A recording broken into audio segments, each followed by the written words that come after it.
varjuge ja mina sellest kirjast või jutust ei saanud aru, muidugi tõlgiti või räägiti pärast. Ja siis läheb võib-olla mitu tundi mööda, enne kui tuleb õhuhäire lõpp. Meil ei ole ja mis on seal Hustis on otseselt raketitabamusi ja pommitamist seal pole olnud, aga kogu aeg tuleb neid surmateateid ja laipu kuulda, sest nende inimesed ju sõdivad, noored mehed. Ja siis ta rääkis, et ta elas pojaga kahekesi, et nüüd siis, noh, ta on pensionär, toimetab natuke, teeb seal mingisuguseid töid naabritele ja soovitas mul rohkem piiblit lugeda. Et see oli üks väga kurb kohtumine, ta on nii kurbade silmadega seal kogu aeg, et päris õudukas.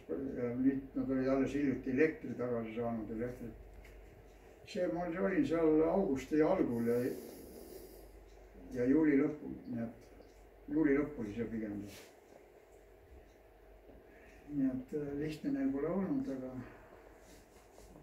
nad on suhteliselt rõõmsad.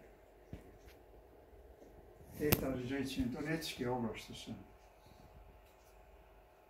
Ja siis ma ütlen, et see tee, see ring, mis me käisime sinna Donetski oblastisse kloostrisse tagasi, 200 kilomeetrit, terve see tee äär on näha, et olid kõvad lahingud, on polistatud, purustatud põlenud tankid ja soomustransportöörid ja autodega, mida iganes.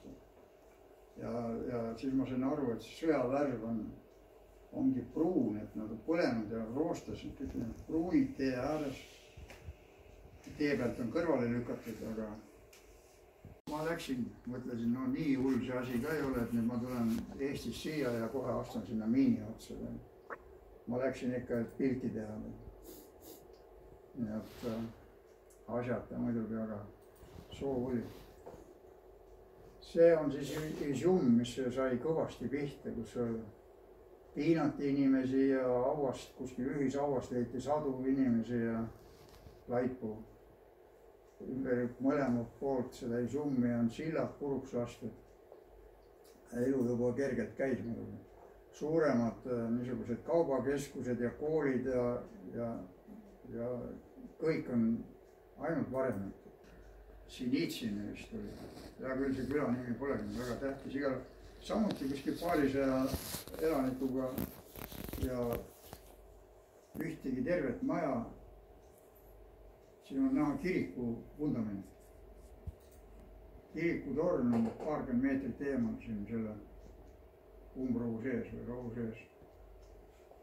Ühtegi inimest seal ei ela. Siin on kultuurikeskus näes.